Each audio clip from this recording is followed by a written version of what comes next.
নমস্কার বন্ধুরা, আজকের ভিডিওতে দেখে নেব 2025 সালে দাঁড়িয়ে যারা সরকারি আর্থিক সহায়তা নিয়ে শৌচাগার বানাতে চান তারা এই শৌচাগার বানানোর যে আর্থিক সহায়তা সেটা পাওয়ার জন্য কিভাবে আবেদন করবেন সেই বিষয় নিয়ে।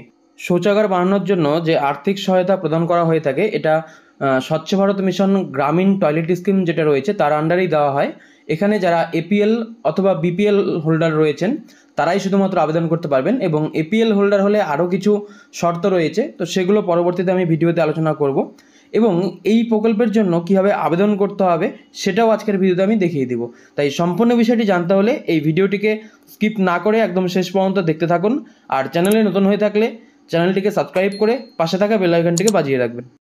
তো এই স্বচ্ছ ভারত মিশন গ্রামীণ যে টয়লেট স্কিম এটা অনলাইনে অ্যাপ্লাই করতে পারবেন এবং বাড়িতে বসেই। তো অ্যাপ্লাই করার জন্য প্রথমেই PRDWB বলে যে ওয়েবসাইটটা রয়েছে, department of West Bengal panchayat and rural ডেভেলপমেন্টের, সেই ওয়েবসাইটটা ওপেন করতে হবে। ওয়েবসাইট ওপেন করলেই এই ধরনের কিছু মেসেজ আসবে, এগুলোকে ক্লোজ করে দিয়ে এই পেজেই আপনারা একটা অপশন পেয়ে যাবেন, আর্থিক সহায়তা নিয়ে শৌচাগার বানাতে চান, ক্লিক করুন। তো এই লিঙ্কে আপনাদেরকে ক্লিক করতে হবে। এখানে ক্লিক করা মাত্রই সেই অ্যাপ্লাই করার যে লিঙ্ক সেইখানে বা সেই ওয়েবসাইটে আপনাদেরকে এইভাবে নিয়ে চলে আসবে। এখানে রয়েছে সিটিজেন রেজিস্ট্রেশন, তো প্রথমে আপনাদের মোবাইল নম্বর দিয়ে দিবেন এবং গেট ওটিপির বক্সে ক্লিক করবেন। এরপর আপনার মোবাইল নম্বরে ওটিপি চলে যাবে, সেই ওটিপি এন্টার করে এই ভেরিফাই ওটিপিতে ক্লিক করা মাত্র আপনাদের সামনে এইখানে এই ধরনের একটা পেজ চলে আসবে। এবার এইখানে কিছু ডিটেলস আপনাদেরকে ফিল করতে হবে, এটা আমি একটু জুম করে আপনাদেরকে দেখিয়ে দিচ্ছি। তো প্রথমেই আপনার মোবাইল নাম্বারটা শো করবে, এরপর রয়েছে নেম, তো এখানে নেম অফ সিটিজেন এই ঘরে আপনি নাম লিখবেন।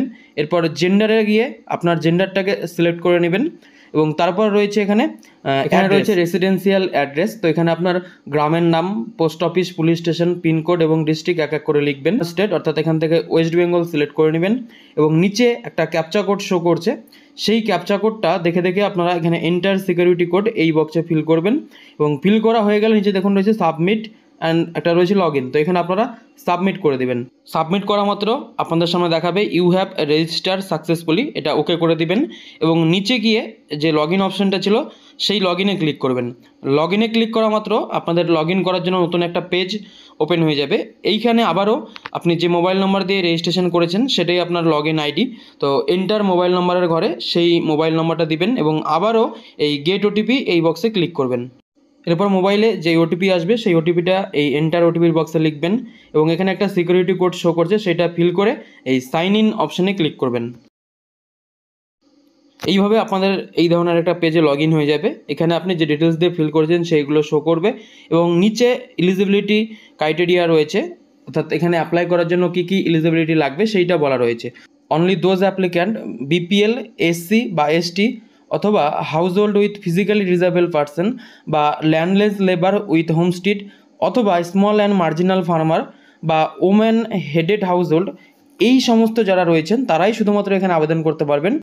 In villages which do not have toilet, অর্থাৎ সেই সমস্ত গ্রাম বাসিন্দারা যাদের কোনো টয়লেট নেই বা বলা হয়েছে যে have not receive any benefit, অর্থাৎ অন্য কোথাও থেকে টয়লেট বানানোর জন্য কোনো বেনিফিট পায়নি। তো অ্যাপ্লাই করার জন্য ওপরের দিকে এসে এই থ্রি ডটে ক্লিক করলে এখানে নিউ অ্যাপ্লিকেশনের অপশান চলে আসবে। নিউ অ্যাপ্লিকেশনে ক্লিক করলেই এই ধরনের একটা ইন্টারফেস আসবে। তো এইখানে এই অ্যাপ্লিকেশন ফর্মটা আপনাদেরকে ফিল করে নিতে হবে। প্রথমে এখানে স্টেট নেমে ওয়েস্ট বেঙ্গল সিলেক্ট হয়েই রয়েছে।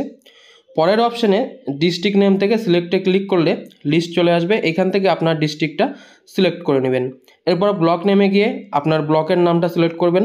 তারপর রয়েছে পঞ্চায়েত নেম, এখান থেকে আপনার গ্রাম পঞ্চায়েত কোনটা সেটা সিলেক্ট করে নেবেন। এরপর ভিলেজ নেমে গিয়ে আপনি যে গ্রাম পঞ্চায়েত সিলেক্ট করবেন তার আন্ডারে যত গ্রাম রয়েছে সেইগুলো শো করবে, এখান থেকে আপনার গ্রামের নামটা সিলেক্ট করে নেবেন। এর ঠিক নিচেই রয়েছে হ্যাবিটেশন নেম, অর্থাৎ বাসস্থানের ঠিকানা, তো এই লিস্ট থেকে আপনাকে সিলেক্ট করে নিতে হবে।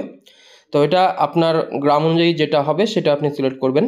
এরপর সেকশন বি, যেখানে যিনি অ্যাপ্লিক্যান্ট তার কিছু ডিটেলস ফিল করতে হবে। প্রথমে রয়েছে name of the applicant as per Aadhaar card, Aadhaar কার্ডে অ্যাপ্লিক্যান্টের যে নাম রয়েছে সেই বানানটাই এখানে লিখতে হবে এবং তার আধার কার্ডের নাম্বার দিয়ে এখানে সেটা ভেরিফাই করাতে হবে।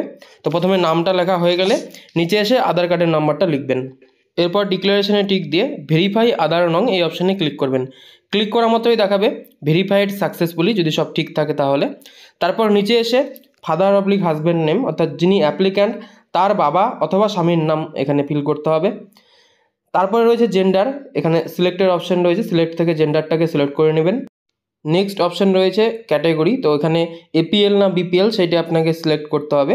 যদি বিপিএল সিলেক্ট করেন সেক্ষেত্রে নিচে রয়েছে সাব ক্যাটাগরির অপশন, আর এপিএল সিলেক্ট করলেও এই অপশানটা পেয়ে যাবেন। তো তখন আপনাকে সেইখান থেকে সাব ক্যাটাগরিতে গিয়ে আপনার সাব ক্যাটাগরিটা সিলেক্ট করতে হবে। যারা এপিএল সিলেক্ট করবেন তাদের ক্ষেত্রে সাব ক্যাটাগরির মধ্যে অনেকগুলো অপশন পেয়ে যাবেন। এর মধ্যে থেকে আপনি যার আন্ডারে পড়বেন, এসসি এসটি পিএইচ রয়েছে, বা স্মল অথবা মার্জিনাল ফার্মার, বা ওম্যান রয়েছে, যেটা হবে সেটা আপনি সিলেক্ট করে নেবেন। যদি কেউ বিপিএল সিলেক্ট করেন সেক্ষেত্রে শুধুমাত্র কাস্টের অপশান আসবে। এরপর কার্ড টাইপে আধার কার্ড, এবং তারপরে আধার কার্ডের নাম্বারটা ওটা ব্লক হয়ে থাকবে, কিছু করার দরকার নেই। এরপর এখানে এসে একটা মোবাইল নাম্বার এবং ইমেল আইডি আপনাকে ফিল করতে হবে। পরবর্তী আপডেটগুলো আপনারা এই মোবাইল নম্বরেই পেয়ে যাবেন। এরপরে রয়েছে অ্যাড্রেস, এই ঘরে ফুল অ্যাড্রেসটা লিখতে হবে। এরপরে রয়েছে সেকশন সি, যেটা হচ্ছে ব্যাঙ্ক অ্যাকাউন্ট ডিটেলস। যিনি অ্যাপ্লিক্যান্ট তার আইএফএসসি কোড যেটা রয়েছে সেইটা এখানে দিতে হবে। যদি জানা না থাকে সেক্ষেত্রে নো ইওর আইএফএসসি কোড থেকে আপনারা সার্চ করে দেখতে পারেন। আর যাদের জানা রয়েছে তাদের এটা আর করার দরকার নেই, আপনারা সরাসরি এখানে টাইপ করে দিবেন।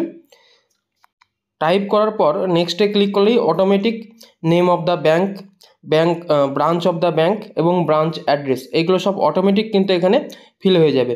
আপনারা চাইলেও এটাকে আর এডিট করতে পারবেন না, আইএফএসসি কোড অনুযায়ী অটোমেটিক এটা ফিল হয়ে যাচ্ছে। এরপরে নিচে এসে আপনার অ্যাকাউন্ট নাম্বার দিতে হবে এবং সেই অ্যাকাউন্ট নাম্বারকে কনফার্ম করতে হবে। এবং সবার শেষে আপনার ব্যাংক পাসবুকের যে প্রথম পৃষ্ঠার ছবি সেইটা এখানে কিন্তু আপলোড করতে হবে। এবং সেই ব্যাংকের পাসবুকের ছবির যে ফাইলটা সেটা পিডিএফ, জেপিইজি, জেপিজি বা পিএনজি এই ফরম্যাটে হতে পারবে এবং 200 কেবির মধ্যে হতে হবে, তার বেশি হওয়া যাবে না। তো সেই ফাইলটা তৈরি করে সেইখানে আপনারা দেখতে পাচ্ছেন চুজ ফাইলের অপশন রয়েছে, এখানে ক্লিক করলে এইভাবে গ্যালারি ওপেন হবে। এরপর এখান থেকে আপনার সেই ফাইলটা সিলেক্ট করে আপলোড করে দিবেন। যদি আপলোড হয়ে যায় অর্থাৎ ফাইল সাইজ ঠিকঠাক থাকে তাহলে আপনাদের এখানে সরাসরি সেই ফাইলের নামটা শো করবে, যেমনটা আপনারা এখানে দেখতে পাচ্ছেন। আমি এখানে অন্য একটা ফাইল আপলোড করে দেখালাম, যেটা আমার প্যান নামে সেভ করা ছিল, সেই নামটা কিন্তু শো করছে। আপনাদের ফাইলের যেটা নাম থাকবে সেই নাম শো করবে। এরপর লাস্ট অপশন এখানে অ্যাপ্লাই বাটন, এই বাটনে ক্লিক করবেন। ক্লিক করলেই এখানে আপনাদের অ্যাপ্লাই কিন্তু কমপ্লিট হয়ে যাবে। ঠিক এই ধরনের একটা মেসেজ আপনাদের সামনে শো করবে, ইওর অ্যাপ্লিকেশন সাবমিটেড সাকসেসফুলি, এবং একটা অ্যাপ্লিকেশন নাম্বার দিয়ে দেবে যেটা নোট করে রাখতে বলা হচ্ছে। তো এটা আপনারা স্ক্রিনশট নিয়ে রাখতে পারেন বা নাম্বারটাকে নোট করে নেবেন। এরপর এখানে এটাকে ওকে করে দেবেন। ওকে করলে এটা ক্লোজ হয়ে যাবে। এরপর আপনি যে অ্যাপ্লিকেশনটা করলেন তার স্ট্যাটাসটা চেক করার জন্য আপনাদেরকে এই যে বাঁদিকে যে অপশন রয়েছে যেখান থেকে অ্যাপ্লাই করেছিলেন ভিউ অ্যাপ্লিকেশন, এই অপশানে ক্লিক করতে হবে। এইখানে ক্লিক করা মাত্র আপনাদের সামনে আপনি যে অ্যাপ্লাই করেছেন তার লিস্টের মধ্যে এইভাবে শো করবে, এবং ডান দিকে ট্র্যাক স্ট্যাটাসে ক্লিক করলেই আপনারা স্ট্যাটাসটা দেখতে পাবেন। যেমনটা এখন অন স্ক্রিনে আপনারা দেখতে পাচ্ছেন, আমি এইমাত্র অ্যাপ্লিকেশনটা সাবমিট করেছি তাই দেখাচ্ছে অ্যাপ্লিকেশন রিসিভড।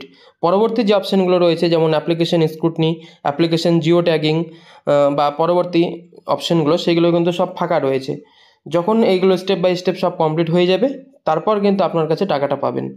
তো এই অ্যাপ্লিকেশনের যে প্রসেস এবং স্ট্যাটাস চেক করার যে সম্পূর্ণ প্রসেস সেটা আপনাদের আজকের ভিডিওতে দেখালাম। আশা করি সম্পূর্ণ বিষয়টি বোঝাতে পারলাম।